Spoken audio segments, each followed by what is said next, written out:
Good afternoon, everyone, and welcome to today's Mental Health Teletalk, Parenting During the Pandemic, supporting teens, tweens, and ourselves through challenging times. I'm Elise Cohen, the Senior Director of Food, Health, and Wellness Programs here at the Chamber of Commerce Foundation. And every day I get to work with companies around the world to help them build and share their employee and social impact initiatives that improve well-being and inclusion for all. Amidst the social isolation and uncertainties in health and economic impacts right now, one thing is certain: how we as individuals, as caretakers, employers, and a global community take care of ourselves and others truly matters. And in challenging times like these, figuring out how is increasingly more challenging. But issue experts and business leaders are stepping up to address mental health and well-being in more innovative and profound ways than ever before. Today, I'm excited to have several of these leading experts join us for a discussion on how many of us can support and feel supported during this challenging time. Joining us today is Active Minds Chief Program Officer Laura Horne, owner and psychologist Dr. Jennifer Harstein, and Dr. Kristen Lee, lead faculty for behavioral science at Northeastern University. These leaders have been working together, and we are honored to have the opportunity to bring them with us today. Before we get started, I just want to go over a couple housekeeping points. You can ask questions at any time throughout the event in the chat feature on the right-hand side of the page. The webinar will be broken down into 3 sections: brief speaker introductions, panelist discussion, and audience Q&A. But we will address the questions throughout the conversation. All participants will be muted throughout the call, but we will make sure to get to as many questions as we can before wrapping at 3 p.m. Finally, today's presentation will be recorded and archived on the Chamber Foundation's Mental Health Teletalk event page. We will share the link to view this online as part of our post-event follow-up. With that, let's get started, and I'll turn it over to you, Laura. Thank you, Elise, and thank you to the U.S. Chamber Foundation for making the time, space, and opportunity for us to have this very important conversation, and for your leadership in this area in mental health, in business, and your Teletalk series. It's been wonderful to watch as a participant and now to be a part of the conversation, and I know I can speak for Dr. Jen and Dr. Chris as well that we're very honored to be leading the conversation. Our data, Active Minds, recently showed that teens are having more interaction with their parents than anyone else during the pandemic. They are interacting with their parents more so than with friends, with educators, or other people in their lives. We know that 80% of teens right now have experienced negative impacts to their mental health in some way, with 1 in 5 significantly so. So with parents being the kind of frontline caretakers for their students always, but especially at this time during the pandemic when so many are struggling, we're really delighted to bring this conversation to the forefront and offer what advice and expertise we can to support parents of teens and tweens during this time. With that, Dr. Jen and Dr. Chris, before we get started, I'm interested to hear how this has been for you and how the pandemic has been impacting your work so far. And we'll start with Dr. Jen. Oh, sorry. Okay. Hi. So thanks. How is it impacting me? It's day to day, I think. Today is a pretty good day. I had a rough start to the day, but gets better. I think, you know, as just individually, I think it's a lot to carry. I miss the things I used to do. I miss my friends. I miss hugging people. I miss the things that I love. And so I'm finding ways to do that kind of with following the rules, right? Social distancing and masks and being safe. And then so I'm carrying my own weight in that and finding joy in the things that I can. And then working, right? So holding other people's weight. So finding balance, I think for me, kind of the key thing is where's my self-care? How am I using it? How am I engaging in it? And the work is happening. I am kind of very honored and thrilled that I'm able to be present for our clients, to have a practice in New York City with 7 associates who work with me that we're able to really provide the support and the services to families that need them. And to continue to do that, since, you know, as we move through this and come out on the other side of it, because it's not just because the pandemic ends, our mental health kind of situation isn't going to end. So I think we're just kind of going to keep rolling and providing what we can as we do. Yeah, and Jen and Laura and Elise and everyone that's tuned in, it's just so good to be together, you know, to have this conversation. We really want to bring candor forth and, you know, really just share the perspectives we have as clinicians, as parents, as people, you know, as we work to make sense of this. I know for myself, just as a person with a lived experience of anxiety and depression, that even, you know, before all this, I really rely heavily on self-care, lifestyle medicine. So that involves proper sleep, nutrition, hydration, quality time with people. Those are things that are all really anchors for me.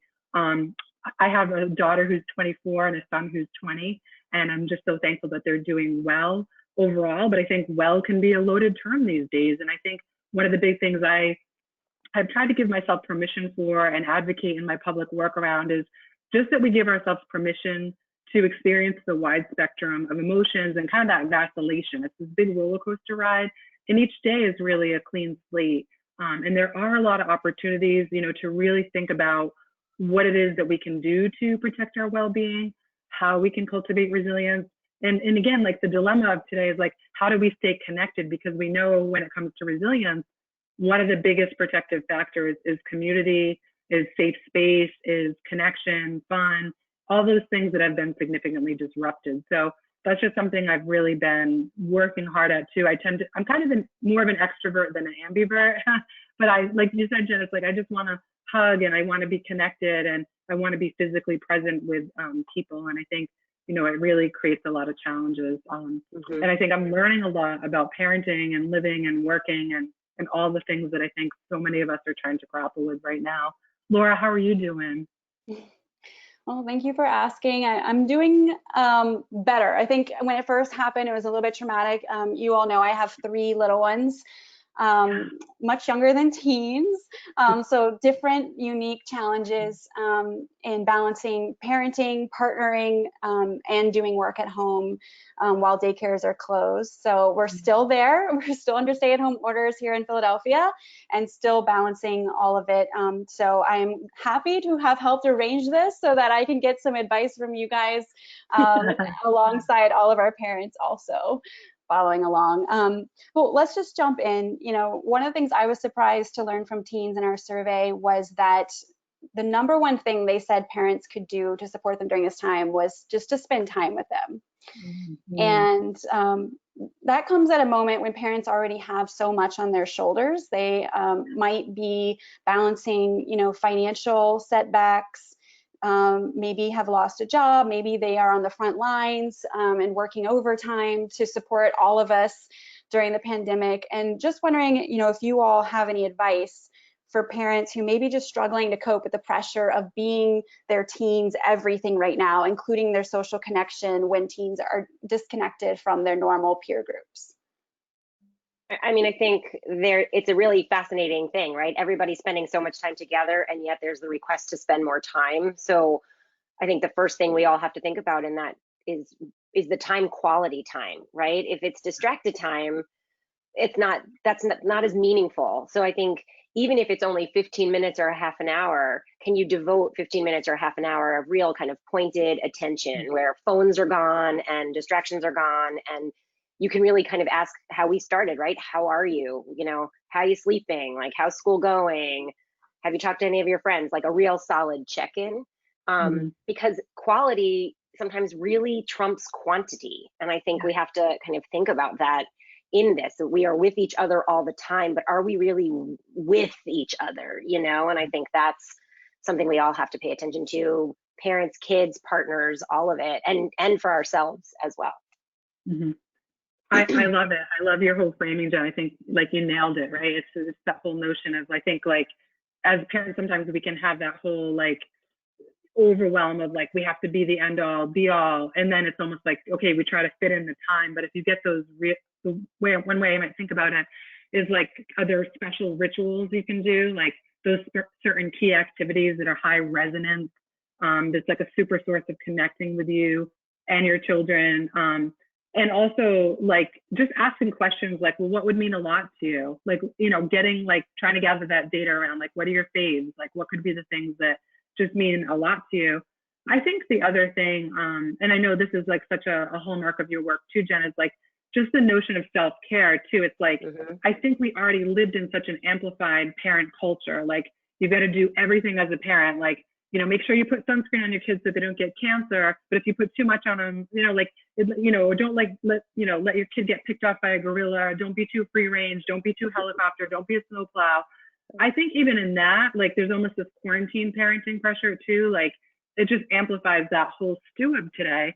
So I do think it's also, while I think we have this amazing opportunity to hold space for our children, to be present, and we really are their go-to people, like in just really profound ways, I think it's also okay to set boundaries, to set limits, to take care of yourself, to set time just for you.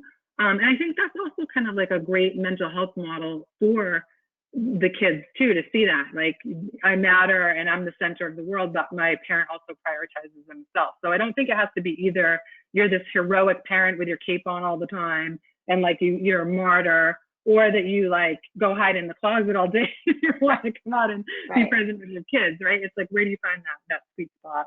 Well, I think we have to remember it's a continuum, right? Like some days you're going to, just for all of us, right? Some days we're going to feel great. Some days we're not going to feel great, right? And I know the three of us have talked about this before, of the idea of like, you have to put your oxygen mask on, make sure you are okay, right? That's what we are taught forever on the airplanes, that maybe one day we'll get back on, but who knows? Like, so we have to put that oxygen mask on ourselves first, right? Before we put it on to help someone else. So if I'm not doing some sort of self-care, I become depleted for anybody else. And I think that's true for anybody in your life, but in this moment, I think that's especially true for parents. And I think it's okay to say, hey, I need half an hour. Like I'm putting myself on timeout. I'm gonna, you know, go to the bathroom and take a minute. Like, because you notice if your emotions are starting to rise, it's going to create more conflict, which creates disconnect, which is what we're trying to avoid. So it's okay to say like, time out, my turn. Like I'm going to send myself to my room and go there and take that time. I think that's really important to do. Yeah. I don't know about you guys, but one thing I've struggled with as a parent at times, and just, I think I've seen a lot of people that I've served in therapy also deal with, is like being really porous, like a sponge to your kids' emotions. So like their anxiety becomes your anxiety. Or like a way I might also put it in a more like, you know, like when your kid emotionally throws up all over you, what do? You know? And I think that piece of like, how do you kind of separate that? I think that's like the dilemma, right? It's like, because we love them so much, it's such a primitive instinct to protect, to nurture, to want to help them through the resilience. And I think the piece is like, even if they are kind of like purging and like you're getting a lot of sort of like externalized behaviors, I mean, obviously they trust you enough to feel safe to do that, but they might just be kind of in that like primitive raw emotion stage, and like they're probably more okay than you think. Where I don't want to like say that as a broad brush, because that could be, you know, we have to be very mindful of what we're being presented with, but sometimes they just need to like vent, debrief, kind of like process through it. But I know for myself, sometimes when that happened in my own family or like in my work, then you think they're still in that place and you're still like, right? Right. But they've already like moved on and they're okay because they had that vent. So I think to Jen's point, like we need our own community of people too. We need our own peers, right? I feel like peer support across the lifespan is critical. But just to be able to like, you know, have that reciprocity, because with our kids, again, there's not necessarily that reciprocity of holding space, but also just recognizing they're going to feel the safest with us to like purge it. And we just have to be careful about that and not be so porous. Yeah, Dr. Chris, you mentioned how important it is that we have our own peers and our own way of socially connecting. And I'm seeing in the chat box, parents asking about how we can teach social skills when we're so limited to modeling this with our neighbors or anyone outside the home. Wondering if you all, I know we've talked about how this could be an opportunity to model behaviors for our teens at a very vulnerable stage in their development and kind of walk through this pandemic with them by modeling, and wondering if you all have any practical advice of how parents can support their teens with peer connection through modeling. Yeah, I think, oh, sorry, Chris, go ahead. No, go right ahead, Jen. I think there's an interesting issue, right? We're talking about social distancing, and I think that I've said this a million times that it's such a bad phrase because we're physically distancing, we're not social distancing. So I think there are still many ways we can create that modeling, right? It might be hard to want to connect with our friends if you're working and parenting and running your house and worrying for some of us of like, you know, food security and financial security and all these other things, but the peer support is so important. We know connection is such an important protective factor here. So it may be me modeling, reaching out to a friend and then saying, and having a phone call if I don't feel like being on Zoom, or having a Zoom game night or whatever, and then kind of encouraging my team to do the same. And maybe they just feel awkward, so I can sit with them and help them figure it out, or can they do some sort of multiplayer video game where they can be on, you know, so we can still have social things. We can still say, oh, you need to talk to your teacher. Let's send them an email. Let's talk about what that looks like. I did this with one of my clients the other day who had this big question about a graduation plan. And she's like, but my mom has to email. And I'm like, you're a senior, you can, why aren't you emailing? You know, and all of a sudden she went, oh yeah, like it didn't occur to her, right? Because she's so used to people just doing. And so we walked through what she needed to do. So it was like a beautiful moment for her to recognize her own ability and power, and we talked through what she needed to say, and boom, like she took care of it. So I think there's plenty of opportunities. We just have to think about them a little bit on their side. I love how you put that, Jen. And I think like one of my favorite TED Talks is Sir Ken Robinson, when he talks about how he views schools as killing creativity. I think as a family unit, we don't want to kill creativity either. And I think that is like an amazing part of our growth process and our early development is like, we're really creative beings, and I think we can leverage that. And you know, obviously there's a lot of agility needed here where we don't have the old models of connection presently available, but it's also like, okay, how do we innovate these other ways? So it could be card writing, or like you said, phone calls, or obviously there's tons of levers with technology. But, you know, back to Laura, I know you're saying like, how do we model? I think again, their eyes are always on us, they're watching. So I think, you know, just how are we staying connected? How are we, you know, how are they witnessing what we're doing? So just making sure that we demonstrate that, and we demonstrate our own creative innovation and connecting. I know, like for me, like I said, like the card writing, I've been writing a lot of cards. It's kind of a little old school, but I feel like that's just like a really fun thing to do. And again, I'm imagining that lots of folks who are tuned in are also feeling very Zoom fatigued, very technology overloaded. It's just a lot. Our brains aren't necessarily meant to be on the screens in the ways that we now are thrust, you know, to be even more so than ever. So I think, you know, just modeling that. And then I think when we do go out in public and we practice the correct procedures, like this morning, I'm lucky to be on vacation right now. So I did a run on the beach, and then I went to this store, and it was like very safe, very like cautious protocol. But I saw this beautiful woman, she had this great rainbow mask on, and her blue eyes were just sparkling. So, you know, we just had this exchange, but it meant so much, you know, just to have that brief exchange. And I think we can practice a lot of kindness and compassion.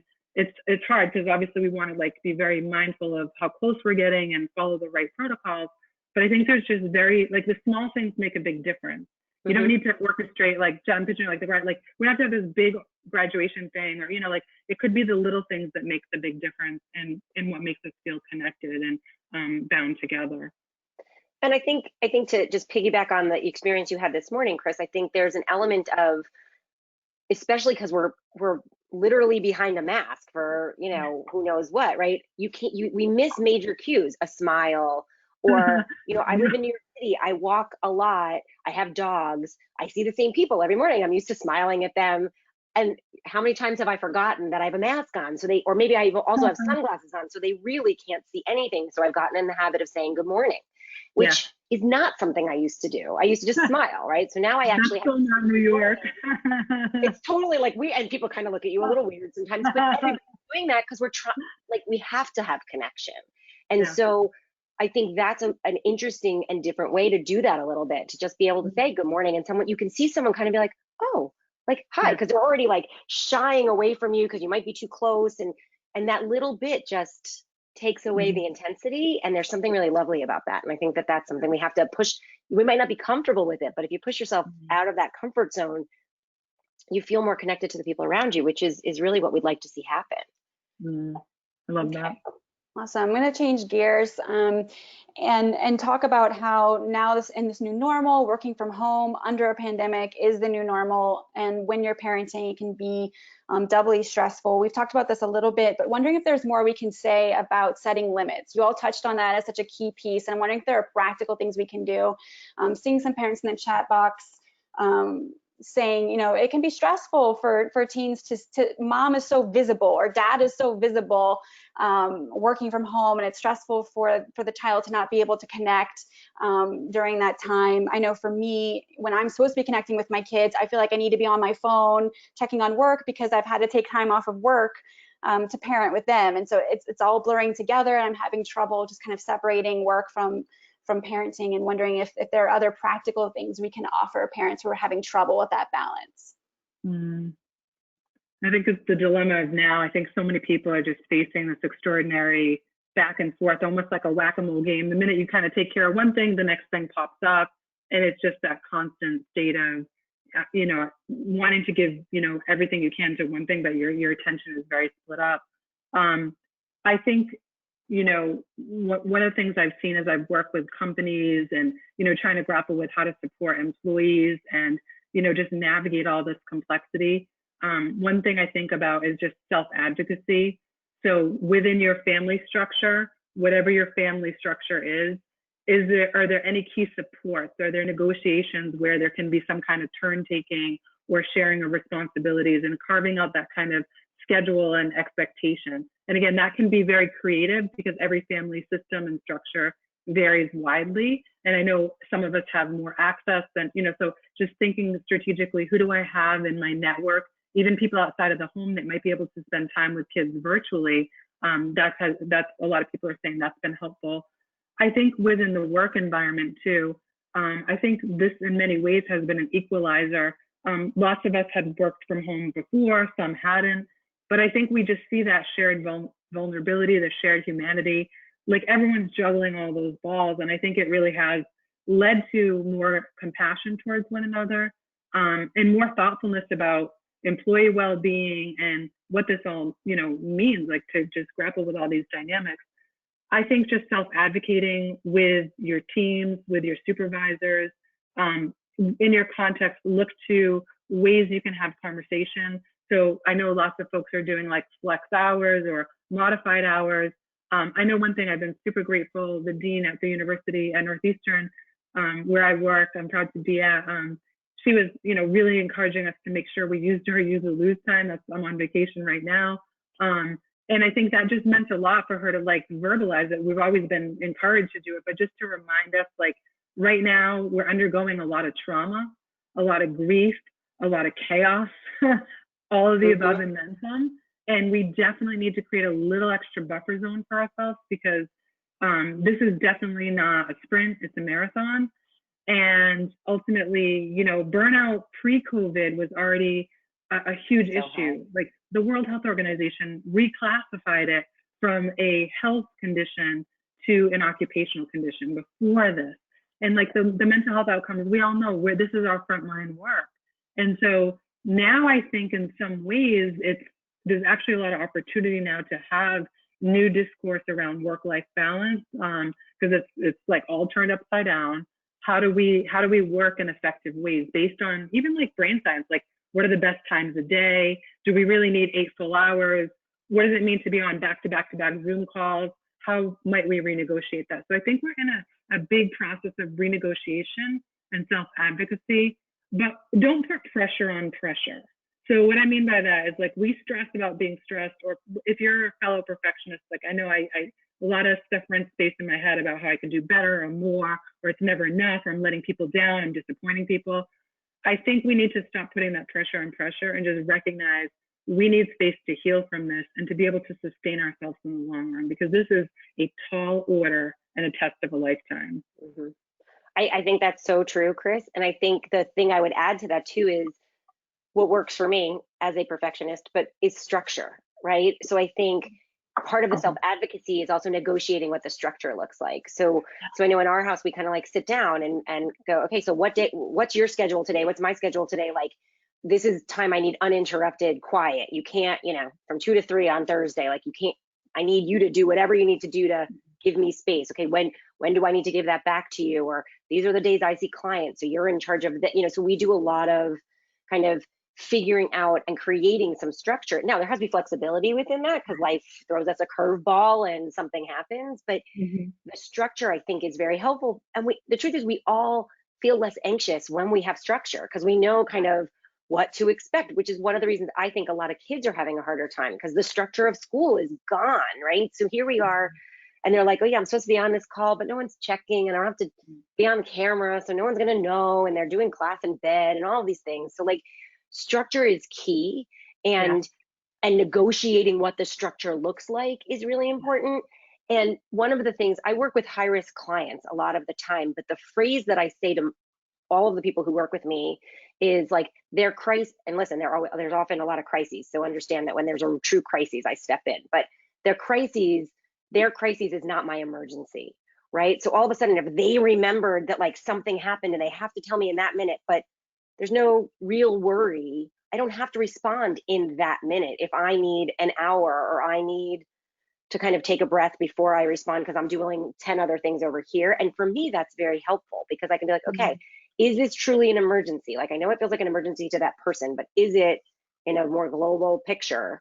Or can it wait half an hour? Can it wait 5 minutes? Can it wait till tomorrow? Can I shoot them an email and be like, hey, I get that this is hard, let's talk later, so I give myself a buffer so I can be more present. And I think hitting pause to know where you need to put your attention is part of that too. And I think that's really important to kind of check in, like before I respond, like everybody's in chaos, but before I jump into the chaos, do I have to jump into the chaos? Right. And sometimes the answer to that is yes, and you're dragged in, but other times you can kind of be like, no, not my chaos, I'm gonna go over here and do something else. So I love it. Like I'm listening, I'm like, oh, just that prioritization, right? And I think it works in a family system, a family ecosystem, a work ecosystem where it's like, what are the priorities right now? And so much of it has been like completely turned upside down, disrupted. But I think it allows us to look at things more closely within, again, if we're thinking from that work culture and advocating for yourself, how do you maybe reposition your role, or what are the things that are most pressing, or where can your strengths and talents be best utilized, and what brings out the best in you? I think at the end of the day, like that's the pressing question in the work environment, like what helps you to thrive in your work. And I think a thing I'm encouraged by in the workspace is just, across the globe, more of an emphasis on employee well-being. And obviously it's like the moral thing to do, it's the right thing to do. But we also know that really helps with issues of presenteeism, absenteeism, turnover. If we have a well workforce, we're just going to see people really be much more engaged. There's a dearth of research that demonstrates that. So I think for anyone in a leadership role out there, we're all leaders despite hierarchy, right? But just that, like being mindful of those maybe you're overseeing. How do you create that right culture within a work environment, a help-seeking and a help-giving culture? And then for those of you who might not be in a position where you're overseeing other people, how do you still, get those messages forth about what means a lot to you and what helps you thrive in your work and what your limitations are? I think in the US, but also across many cultures, we're afraid to cry uncle. We feel like it's a sign of weakness, or we'll feel stigmatized if we say, I need a mental health day, or I'm just overwhelmed, or like, I can't focus today.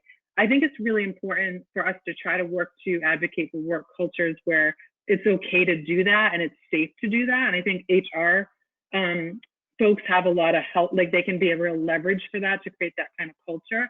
But I do think we really have to ask ourselves these questions about what kind of workspaces do we want to have, and how do we see ourselves not as robots and machines, and not as human doings, but as human beings.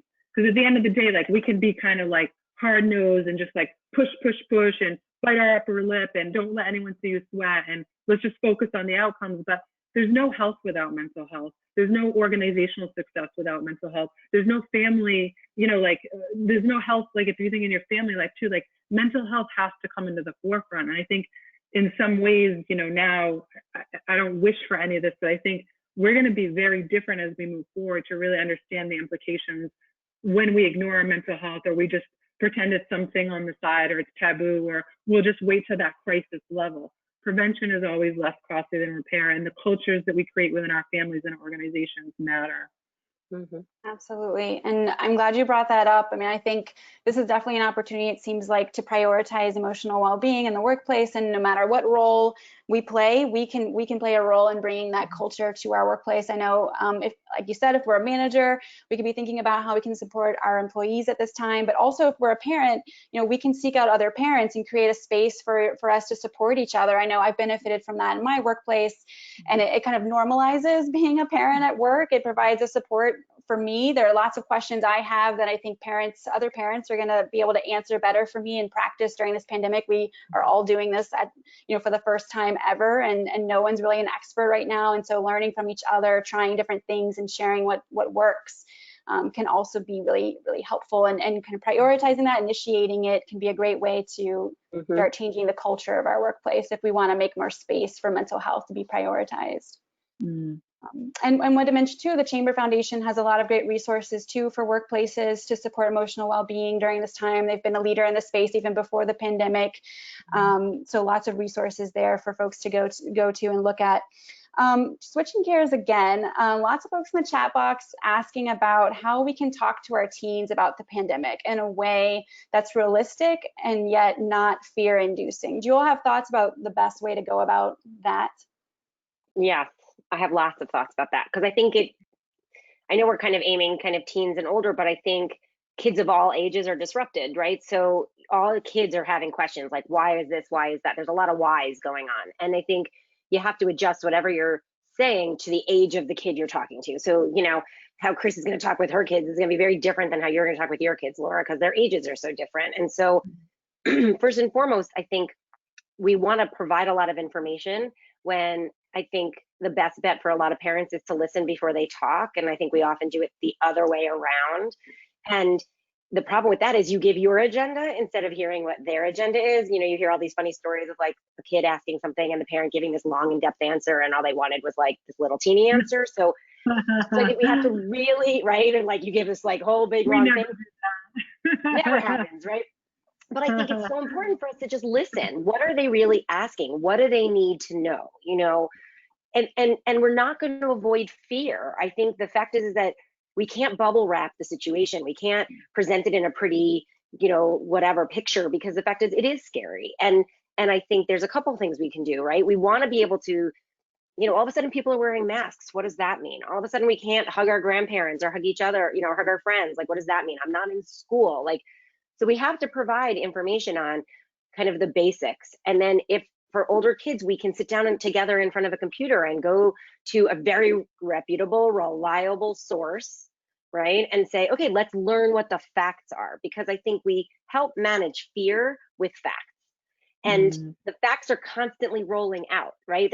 We're constantly getting facts. So as new facts come, we can sit down and provide facts, because especially teens and young adults talk to each other. They find a fact online that they think is a fact, and where'd you find it from? Like some under the ground news site, who knows? So I think having open dialogue, being ready for questions.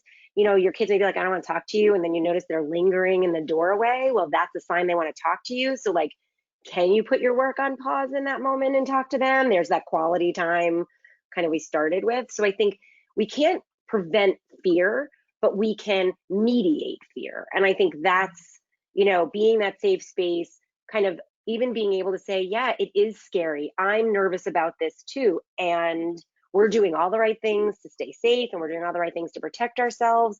Goes back to that modeling social appropriate behavior and being able to own your feelings. I think one of the things I've been hearing from some of my teen clients is that they wish their parents were a little bit more forthcoming about how they're feeling, because everybody's being very stoic.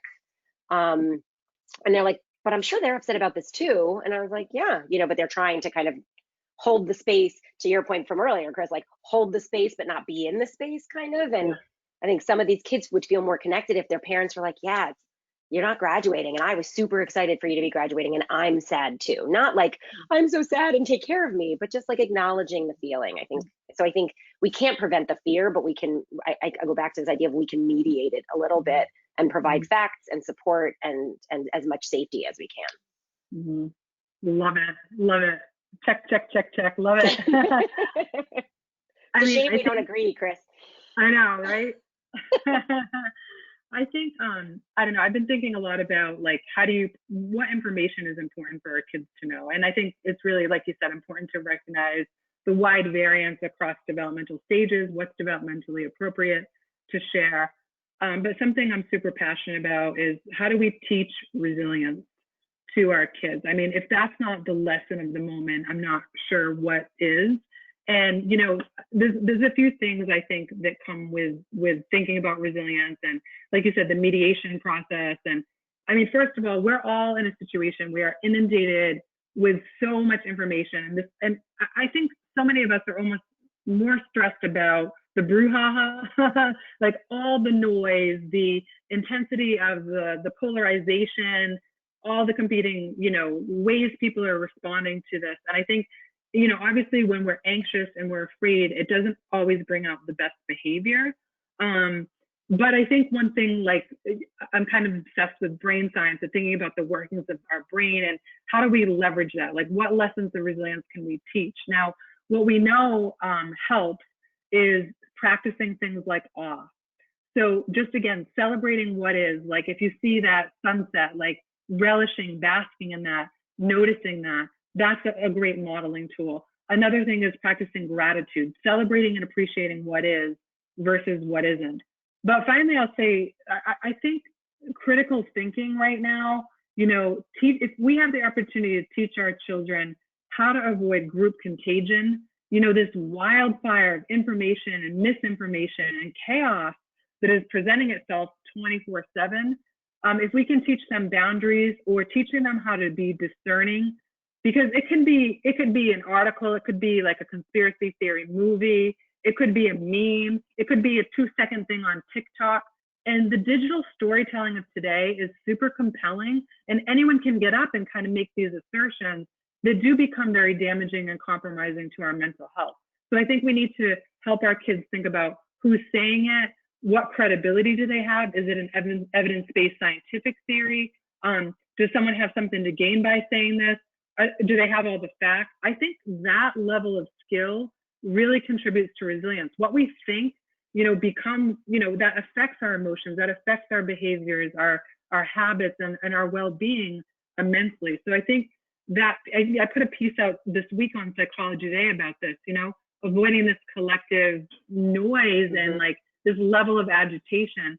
I think that's something we really have to help our kids navigate, to set boundaries around, and that really helps them become more resilient. I think the big thing that we see in this fear conversation is we think, you know, the world is here. We see on Twitter, #apocalypse or this or that. Look, across generations, every generation has to face these tremendous crises across the world. Now it's just in our face all the time, which amplifies that sense of impending doom and like that we were never going to make it. What brain science tells us is we are wired for adaptation. It talks about brain plasticity, our ability to keep rewiring, to grow. And I think that piece to empower our families to know we are wired for resilience. And like you said, Jen, it's not sugarcoating. It's not like everything's fine, your graduation's done, but we'll have this little picturesque, you know, parade and everything will be great. No, it's talking about the dark emotions, talking about the grief and trauma, but also knowing even though this part of the narrative is true, we're also going to be okay. And there's so many lessons for the taking in this, and there's bonding that can happen, and there's discoveries that can happen about, in the hardest of times, what helps us stay anchored. You know, and I think that's been such a piece of this, is like you learn so much about what's really important in life and what helps you thrive, even in the face of what feels like insurmountable obstacles. And I think my last thing would be, even when we don't feel like we're resilient, we are. You know, I think that's a big lie that anxiety and distress and this whole thing tells us, is that just because we feel so-called weak or unsteady or distracted or horrified or upset, that we're not resilient. But feelings do not dictate our resilience. Resilience is a process that we're all wired for and capable of. And I think those are things, if we can focus our energy as a family. And, you know, if you have tweens and teens too, they always want to challenge. Like, this is a generation of challenging the system. So use that as a leverage. Be like, yeah, what's with this? Like, look at this one who said this. And then you come to find out they lost their medical license, or like, they're just pulling stuff out, you know? So I think you can use that as a leverage to be like, I think all this stuff is like, really not helping our brains right now. And let's like, pride ourselves on being better thinkers and more integrated thinkers. So I'm worried about the brouhaha. I just like to say brouhaha. Don't you guys like the noise? A good one.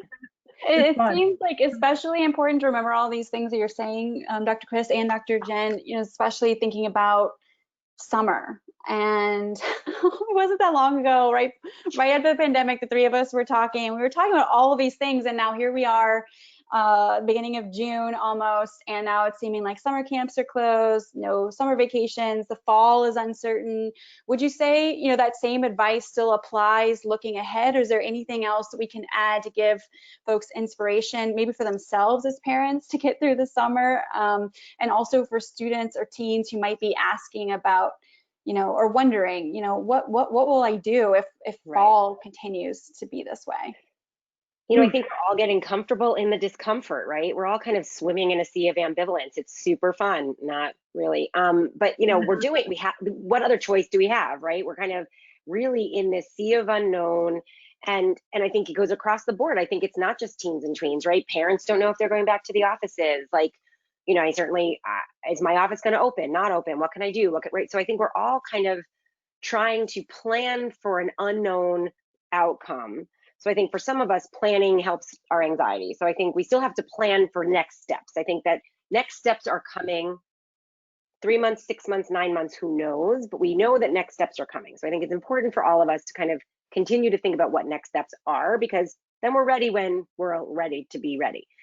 But I also think that this is a time for all of us to really be creative, right? Like, okay, so camp isn't happening, but a lot of camps are being creative and doing cool things online where they're creating options. Or as we're, things are opening up, are you willing to open up your quarantine circle, right? And what does that look like? And so how is your family addressing that? And maybe there are 3 houses where kids are all similar ages, and you guys can create kind of a quarantine summer camp where you rotate. I know growing up, right? Like, we had different families that kind of one family took the kids one day, one family took the kids the next day. Can you rotate through and create something where it's not all on one family, but everybody's kind of sharing the wealth? But we have to be comfortable with that. And my limits may be different than Chris's limits. And so can we work that through? So I think summer is this time where we kind of expect loosey-goosey, more fun, and we're still kind of in a box, and we don't know. So some of it's, I think, and the last thing I think is there's just got to be tons of validation for all of us, right? This is kind of sucks. This is super confusing. This is ways we're all adrift at sea, and we're all doing the best we can, and we need to be self-compassionate and self-validating and other validating, and just allow ourselves to have the feelings as the feelings roll, because we're just on a roller coaster of them. And talk with people in your circles. If we're starting to reopen and you feel comfortable reopening with other people, can you create some things that will make the summer a little bit better for everybody? And how do you do that? I love it.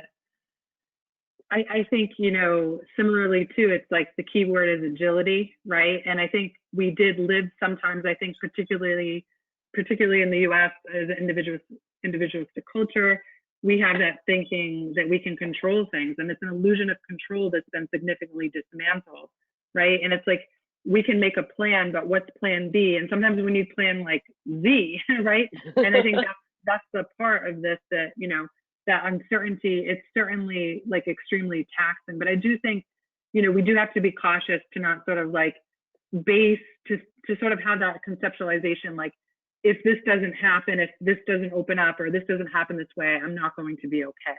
So I think we have to kind of have like a multi-level plan that's fluid, that's flexible. But Jen, you also said something, I think, just that really resonated too, just around the construct of mindfulness. And, I think those pieces, again, really ritualizing within a family, meditation time, embracing the now, embracing what is, not judging taking that non-judgmental stance on your emotions, noticing what's happening. Notice that, nothing's going to stay the same. So if you're in a state of distress and agitation, that'll pass. And you'll come back to a place of homeostasis. And when you're enjoying a positive moment, again, really take that in and enjoy it. I think that this really is obviously a test, because there's so much that we're looking ahead towards, And, you know, we do want to stay in the now and then chip away at, okay, what things again could be helpful as I move forward? What are those creative outlets?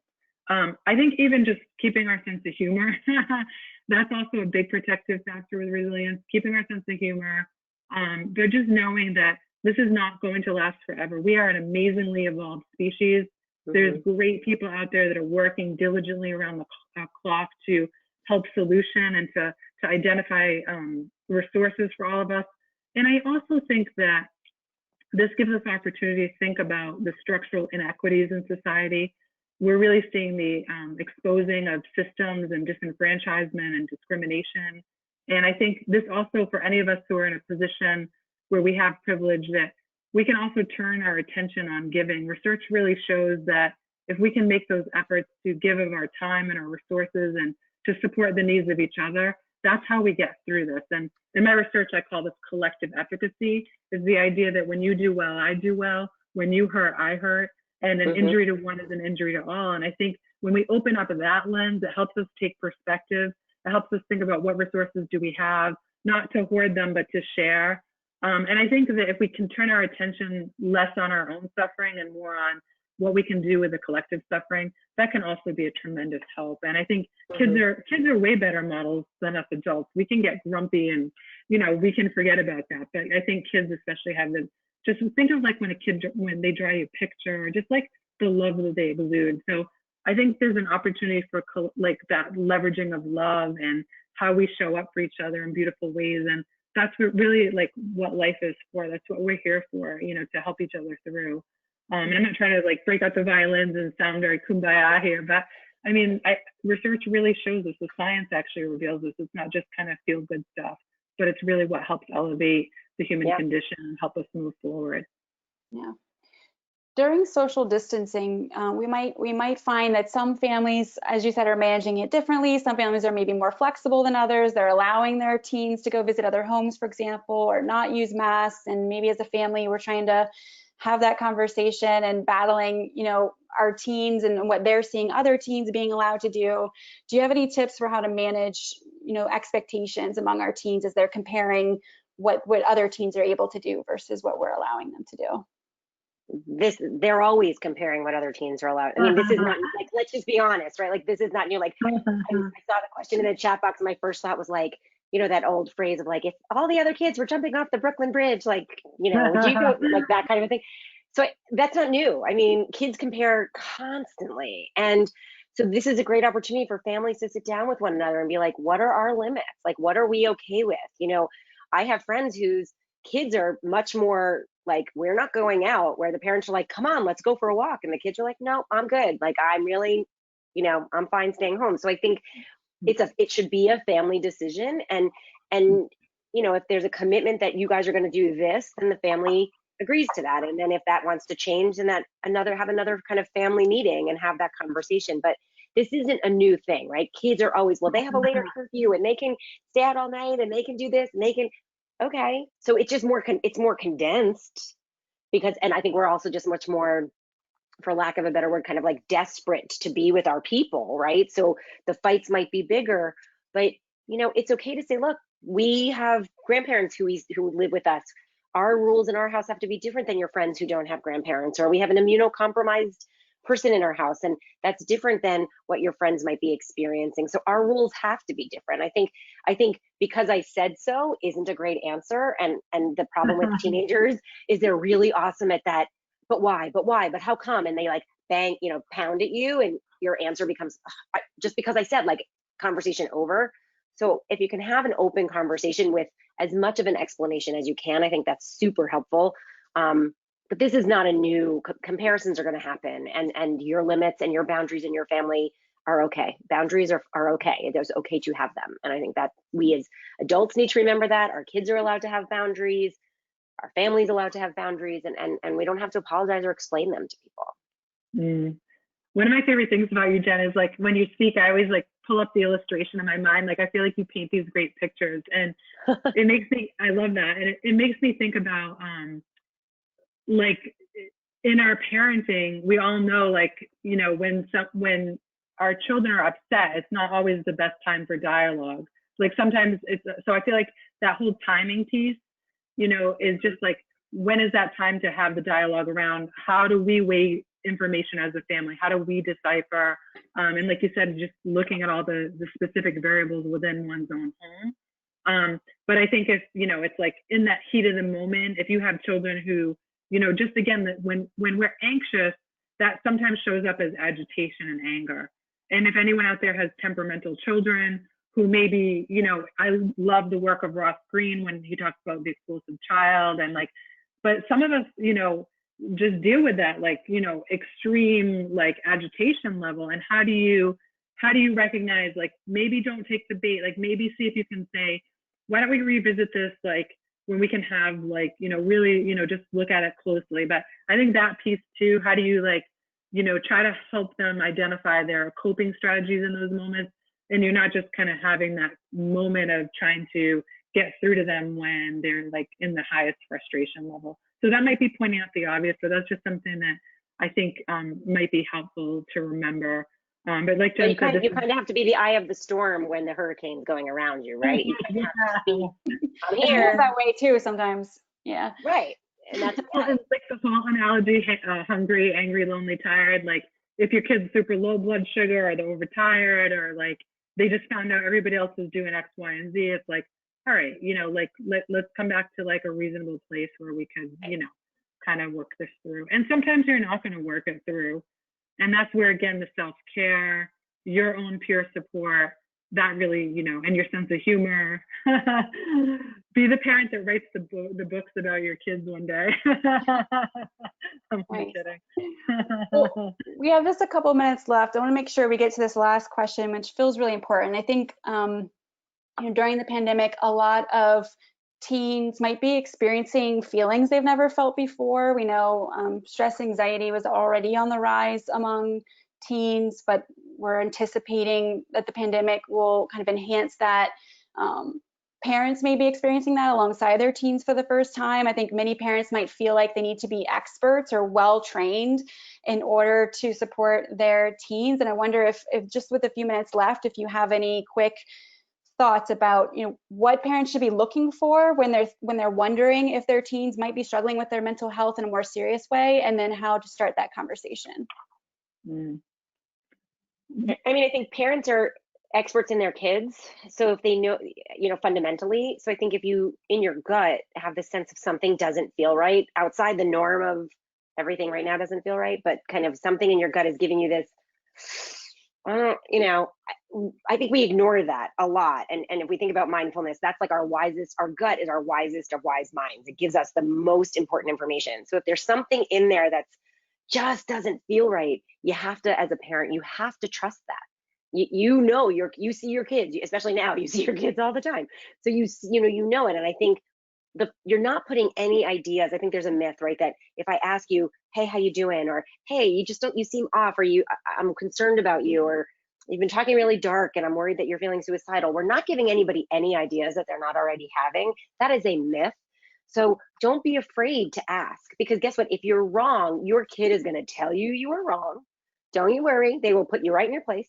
But if you're right, you've now opened the door for a safe dialogue. And the fact is that, you know, we're all there. Teletherapy, you know, allows there to be greater access for treatment in a lot of ways.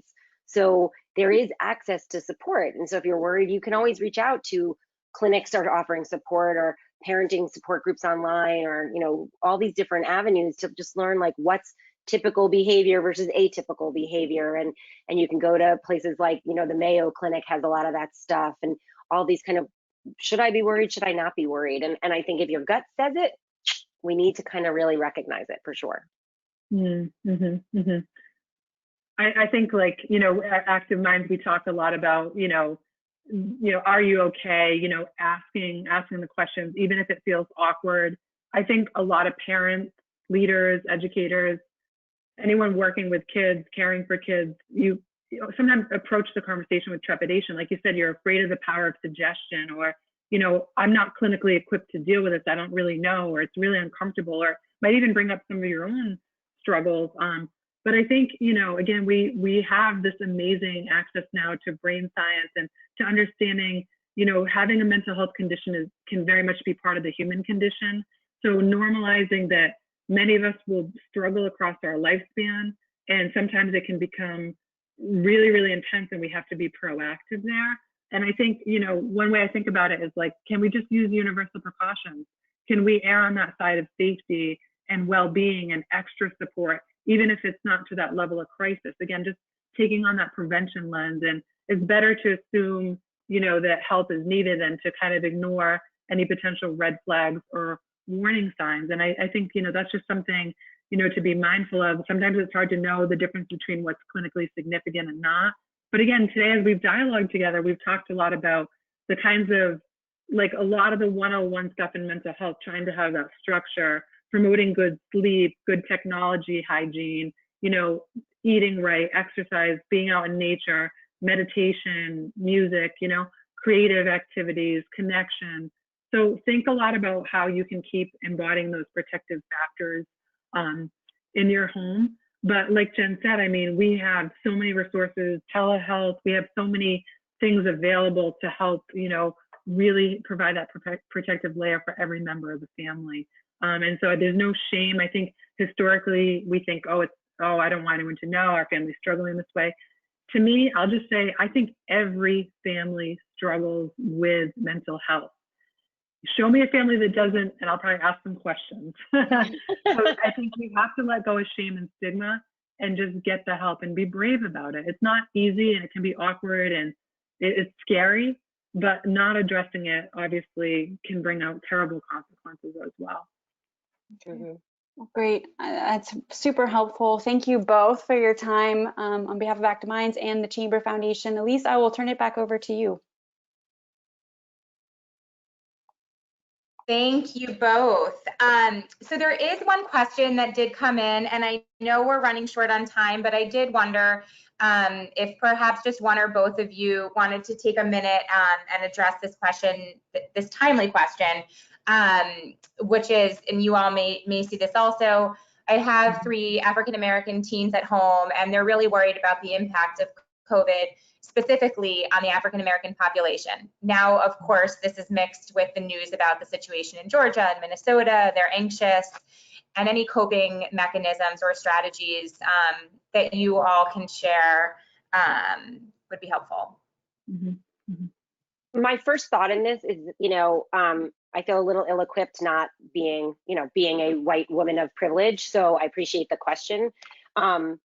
And I think that what I am seeing in teens, and I'm seeing in the African American community, is it's about activism, right? So how can you feel empowered? When we are anxious, we often feel unempowered, and I think the African American community, understandably, right now is feeling incredibly unempowered. So how can you feel empowered? And I think, how can you get education? How can you learn what you can do? How can you tap into those moments to create a place of strength internally? Because we can't take that fear away. I mean, that fear is real. You know, COVID is impacting the African American community more.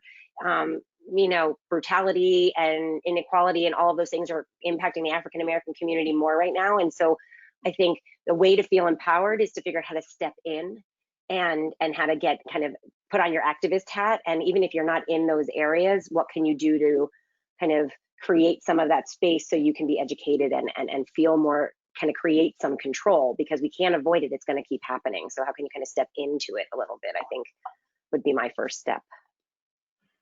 Yeah, and I know we're thin on time, but I just am heartbroken over the racism, the institutionalized racism, the disparities that are being increasingly exposed. You know, this is something that, again, the disparities in mental health and COVID cases, I think it really is a call to action for all of us to link arms. You know, I think a lot about solidarity and intersectionality, and how we really all have to raise our voices together to link arms with you as a community, as a human family, because it's absolutely heartbreaking.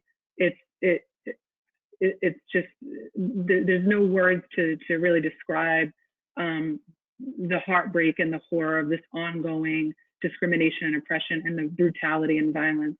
And I think, again, that's kind of drawing it back to, as communities, how do we leverage our resources, our privilege? How do we come together and provide the support and dismantle these horrible historic and current ties that are eroding the quality of all of our lives. So I think, my heart goes out to you and your family. And I hope that all of us will continue to come around you, to take that collective action to make society better for everyone, and to say this is absolutely unacceptable behavior and unacceptable systemic violence and oppression and discrimination.